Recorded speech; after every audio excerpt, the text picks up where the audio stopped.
Ni askari wa kutosha.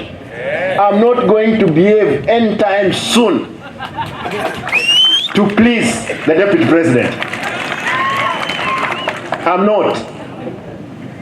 I'm going to do what these people have sent me to do with my conscience.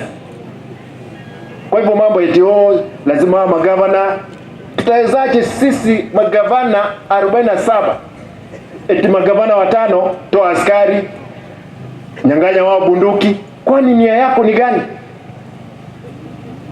Sisi tunasema kwamba tuhitaji hao askari, kwanza wananchi ndio wazuri, tutasimama. Na mheshimiwa waziri, wacha nikwambia hapa, watu kuna wakati wanakimbizanga JSU mpaka inaingia ndani ya miwa.